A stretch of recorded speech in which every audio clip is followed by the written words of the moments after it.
UP में जाति जनगणना का सबसे बड़ा असर, समाजवादी पार्टी और बसपा में मची भगदड़। केंद्र की तरफ से जाति जनगणना के ऐलान के बाद उत्तर प्रदेश में मानो राजनीतिक गलियारों में हड़कंप मच गया हो और सपा और बसपा मानो पूरी तरह से धाराशायी हो गए, क्योंकि बीजेपी ने ऐसा ट्रम्प कार्ड खेला कि अब 2027 में बड़ा खेला होगा और योगी ने अब इसकी पूरी जमीन भी तैयार कर ली है। नमस्कार, कैपिटल टीवी देख रहे हैं आप, मैं हूं आपके साथ हर्ष भारद्वाज। मोदी सरकार ने जाति जनगणना का ऐतिहासिक फैसला लिया है। सामाजिक समानता और हर वर्ग के अधिकारों के प्रति उठाएगा इस मजबूत कदम का असर हर राज्य में देखने को मिलेगा। देश में जाति जनगणना कराने के केंद्र सरकार के फैसले का बड़ा असर उत्तर प्रदेश की राजनीति पर भी दिखाई दे सकता है। यूपी की राजनीति मंडल और कमंडल के इर्द गिर्द ही घूमती रही है। ऐसे में सत्ता में बैठी बीजेपी के पास हिंदुत्व के साथ साथ जातियों को साधने का बड़ा हथियार इस फैसले से मिल गया है। मंडल और कमंडल के इर्द गिर्द घूमती यूपी की राजनीति, कमंडल की राजनीति करने वाली बीजेपी सत्ता में मजबूती से बैठी है। ऐसे में विपक्ष के जातीय कार्ड का एक बड़ा जवाब इस फैसले से बीजेपी को मिल गया है।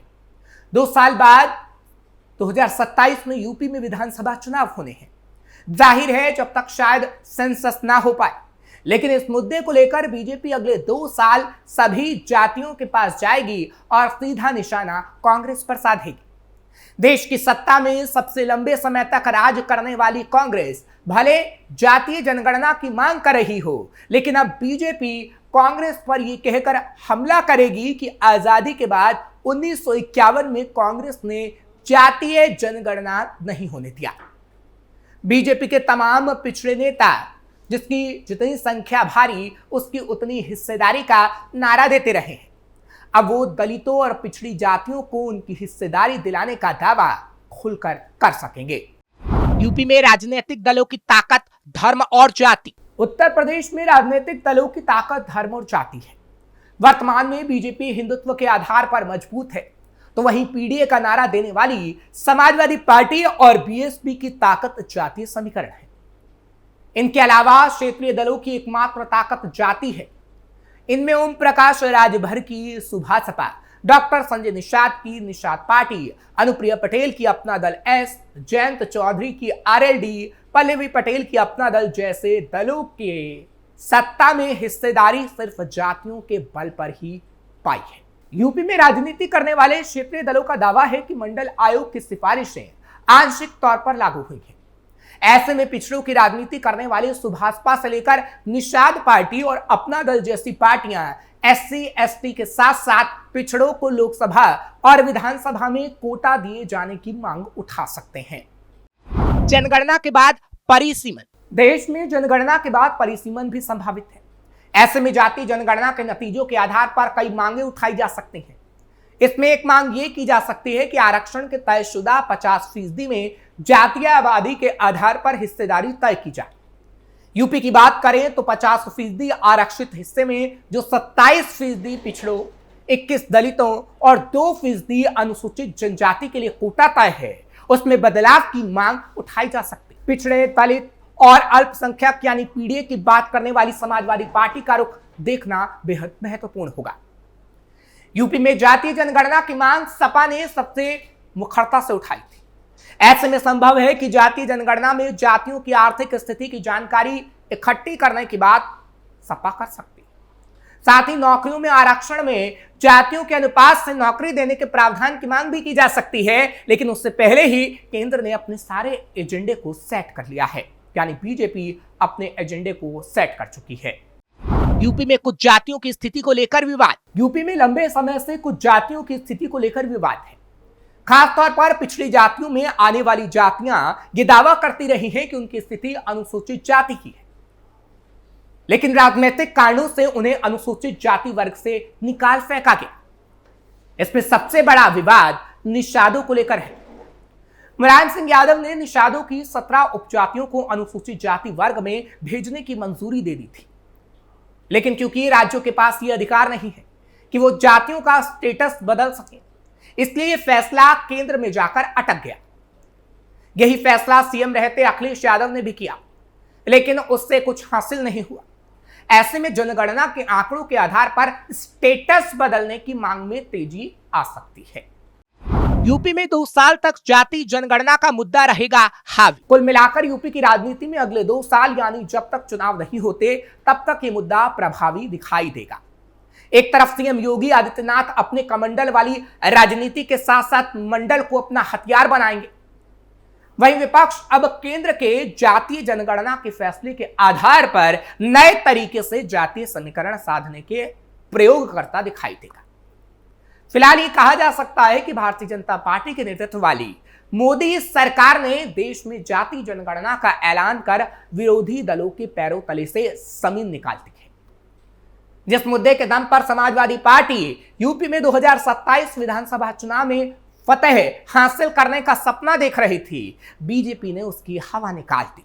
बीजेपी के इस फैसले के पीछे वो पिछड़ा वर्ग अहम माना जा रहा है, जिसके दम पर बीजेपी ने यूपी में लगातार 2 बार सरकार बनाने में सफलता हासिल की। बीजेपी नहीं चाहती कि इस वर्ग में ऐसा संदेश जाए कि वो आरक्षण या पिछड़ों के हितों के खिलाफ हो। लोकसभा चुनाव के बाद बीजेपी ने बदली रणनीति। लोकसभा चुनाव 2024 में जिस तरह पिछड़े और दलित वर्ग के लोगों ने सपा और कांग्रेस के समर्थन में वोट किया, उससे उत्तर प्रदेश में बीजेपी को झटका लगा था। सियासी जानकारों की माने तो इन नतीजों के बाद से ही बीजेपी के अंदर से कई नेताओं द्वारा जातीय जनगणना का समर्थन करने की आवाजें उठने लगी थी। इस ऐलान के बाद बीजेपी मिशन 2027 में एक बार फिर से पिछड़ों और दलितों को अपने साथ लाने की कोशिश में है। माना जा रहा है इसका असर पार्टी के संगठन में भी दिख सकता है। जातीय जनगणना के ऐलान से छिना विपक्ष का मुद्दा। ये कहा जा रहा है कि बीजेपी को भी 2027 के चुनाव को लेकर चिंता सताने लगी थी कि कहीं 2024 की तरह पार्टी को संघर्ष ना करना पड़े। इस चुनाव में सपा ने पीडीए और संविधान का नारा दिया था, जिसके बाद बड़ी संख्या में ओबीसी और दलित वोट बीजेपी से छिटक गया था। आरएसएस की चिंतन बैठक में भी ये मुद्दा उठाया गया था, जिसके बाद केंद्रीय नेतृत्व नहीं चाहता था कि दोबारा ऐसे हालात बने। बीजेपी के कई पिछड़े नेताओं के साथ उसके सहयोगी दल भी जातीय जनगणना की मांग कर रहे थे। इनमें अनुप्रिया पटेल की अपना दल, सोनीलाल, ओम प्रकाश राजभर और संजय निषाद जैसे नेता भी शामिल हैं। बीजेपी नहीं चाहती है कि आने वाले चुनाव में उसे अपने सहयोगियों का विरोध भी झेलना पड़े। बीजेपी दोनों वर्गों के वोटरों को अपने साथ जोड़कर रखना चाहती है। बसपा के कमजोर होने के बाद बीजेपी की नजर दलितों के वोट बैंक पर है। बसपा भी लगातार जातीय जनगणना के मुद्दे को उठा रही थी।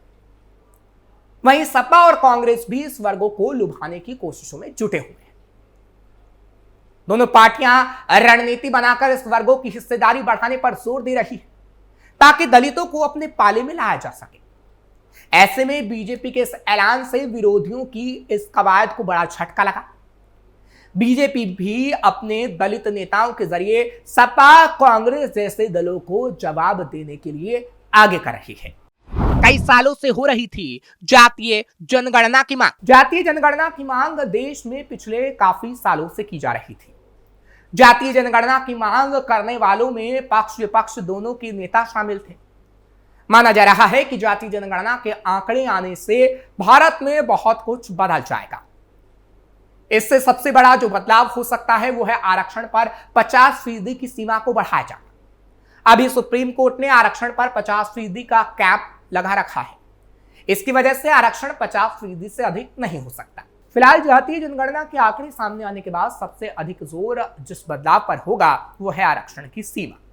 माना जाता है कि देश में सबसे बड़ा जातीय समूह अन्य पिछड़ा वर्ग ओबीसी है। साल 1931 की जनगणना में पिछड़ी जातियों की आबादी 52% से अधिक बताई गई थी। ओबीसी को जिस मंडल आयोग की सिफारिशों पर आरक्षण मिला था, उसने भी ओबीसी की आबादी 52% ही मानी थी। बिहार के जातीय सर्वेक्षण में भी ओबीसी की गणना अति पिछड़ा वर्ग और पिछड़ा वर्ग के रूप में की गई। सर्वे के आंकड़ों के मुताबिक दोनों की संयुक्त आबादी बिहार में 63.13% है। वीपी सिंह के नेतृत्व वाले जनमोर्चा सरकार ने ओबीसी के लिए 27% आरक्षण दिया था। उसी समय से ओबीसी के साथ अन्याय की बात कही जाती है। एससी एसटी को आरक्षण देते समय उनकी जनसंख्या देखी जाती है, लेकिन ओबीसी आरक्षण के साथ ऐसा नहीं है। अब जातीय जनगणना होने से पता लगेगा कि देश में किस जाति की कितनी आबादी है। इसके बाद ओबीसी जाति अपनी जनसंख्या के हिसाब से मांग कर सकती है। फिलहाल केंद्र ने जातीय जनगणना की बात कर पासा फेंक डाला है, जिससे 2027 में होने वाले यूपी चुनाव में इसका सीधा फायदा होगा और गेंद पूरी तरीके से बीजेपी के पाले में है। फिलहाल आपको ये खबर कैसी लगी कमेंट सेक्शन में जरूर बताएं। खबर को लाइक शेयर करें, कैपिटल टीवी को सब्सक्राइब जरूर करिए।